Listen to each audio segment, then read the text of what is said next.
नमस्कार। स्वागत है आपका हिंदी स्टोरी क्लब में। यहाँ पर आपको सुनने को मिलेंगी दिलचस्प कहानियाँ जिसमें एक एक कहानी ले आती है एक नई दुनिया, एक नया अनुभव। तो चलिए कहानियों की इस अद्भुत यात्रा पर हमारे साथ जुड़े रहिए।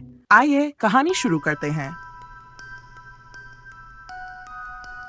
मेरे माता पिता लंबे समय से एक नया घर ढूंढ रहे थे।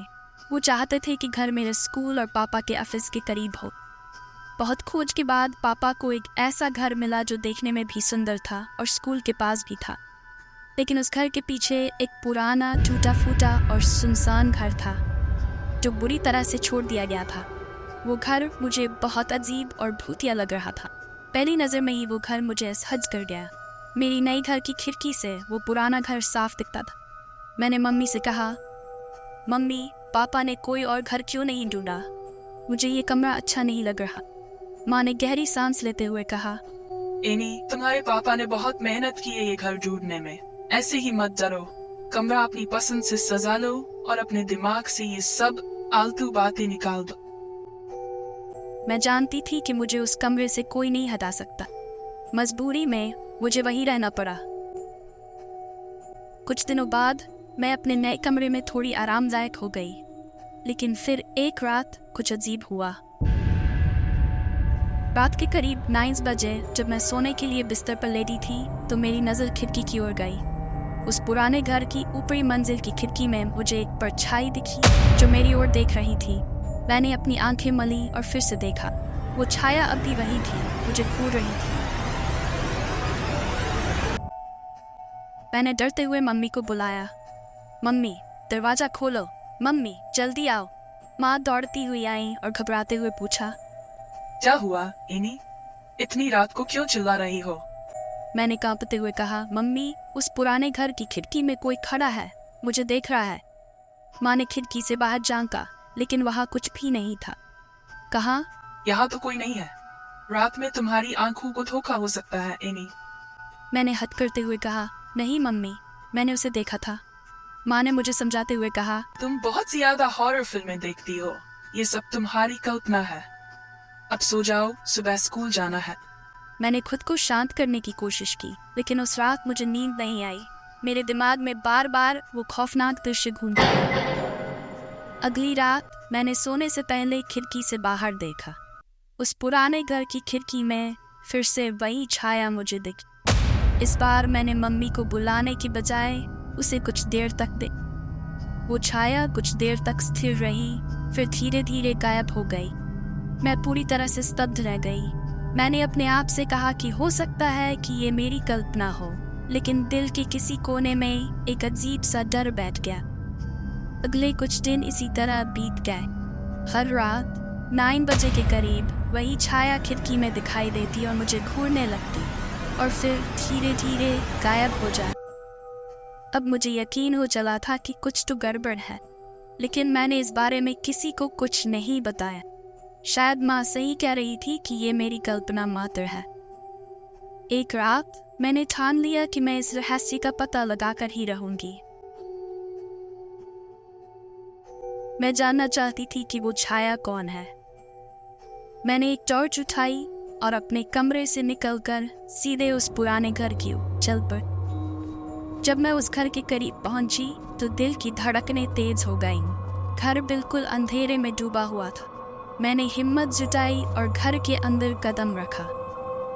अंदर घुसते ही एक अजीब सी ठंड महसूस हुई।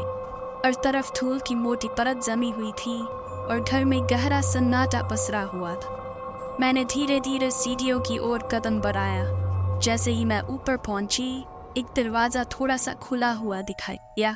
मेरे दिल में डर का सैलाब उमड़ पड़ा, लेकिन मैं पीछे नहीं हटी। मैंने दरवाजा धीरे से खोला और अंदर झांका। कमरा पूरी तरह से खाली था, सिवाय एक पुराने लकड़ी के पलंग के। वो पलंग खिड़की के ठीक सामने रखा हुआ। मैंने देखा कि उस खिड़की से मेरे घर का मेरा कमरा साफ साफ दिखाई दे रहा, लेकिन वहां कोई नहीं था जिसे मैं देख सकता। तभी अचानक मुझे लगा कि मेरे पीछे कोई खड़ा है। मैंने तुरंत पीछे मुड़कर देखा, लेकिन वहां कोई नहीं था। मेरे शरीर में ठंडक फैल गई। मैं जितनी जल्दी हो सके उस कमरे से निकलने की कोशिश करने लगी। जैसे ही मैंने दरवाजे की ओर कदम बढ़ाया, एक भारी आवाज के साथ दरवाजा बंद हो गया।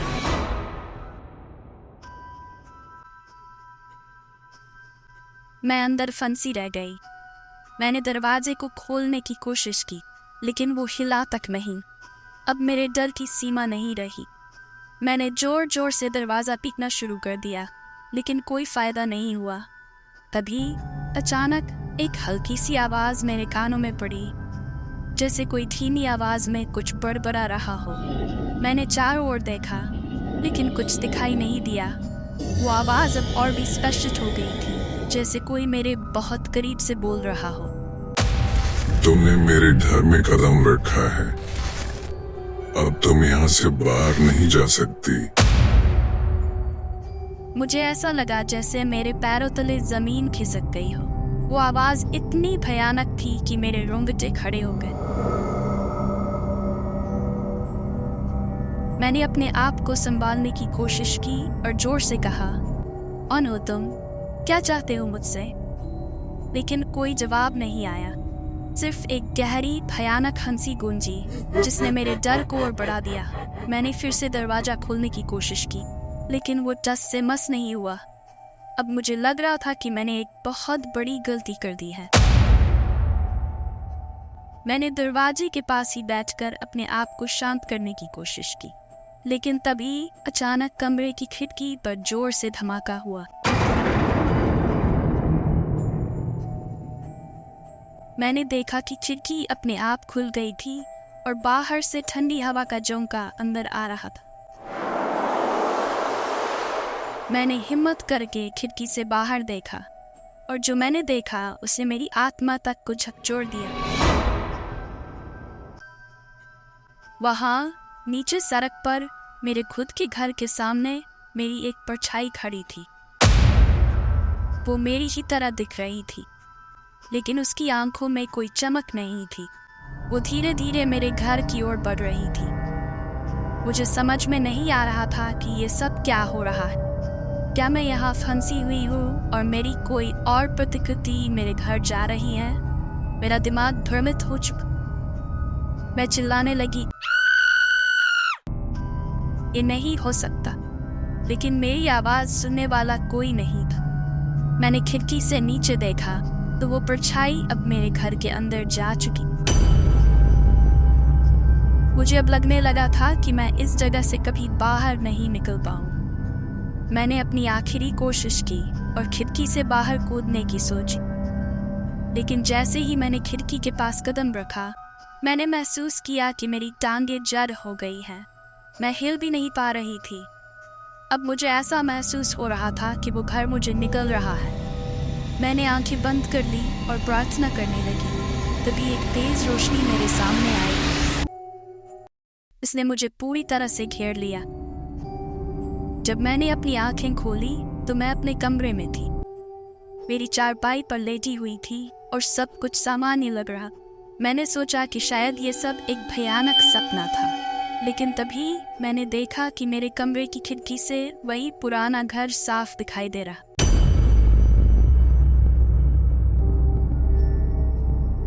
मैंने खिड़की से बाहर देखा तो मुझे अपने घर के सामने वही परछाई फिर से दिखाई। इस बार वो परछाई सीधी मेरी ओर देख रही। उसकी आंखों में एक गहरी चमक थी और उसके होंठों पर एक खौफनाक मुस्कान। अब मुझे समझ में आ गया कि ये सब कोई सपना नहीं था। वो परछाई मेरी ही थी, तो उस भूतिया घर से निकलकर मेरे जीवन में प्रवेश कर चुकी। और अब मैं खुद उस भूतिया घर का हिस्सा बन चुकी थी। मेरी आत्मा हमेशा के लिए उस घर में फंसी रह गई, जबकि मेरी परछाई मेरी जगह लेकर मेरे जीवन को जीने लगी। अब मैं वहाँ कैद हूँ और मेरी छाया बाहर दुनिया में घूम रही है।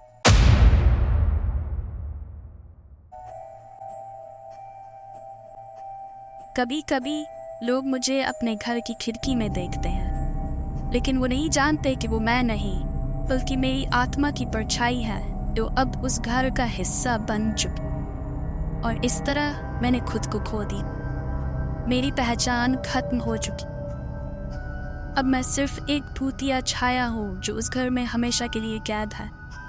जब भी तुम किसी पुरानी भूतिया जगह के पास से गुजरो, ध्यान रखना, हो सकता है कि वहाँ तुम्हारी ही कोई परछाई तुम्हारा इंतज़ार कर रही हो। और अगर तुमने उसका सामना किया तो याद रखना, तुम्हारी जिंदगी में सब कुछ हमेशा के लिए बदल सकता है।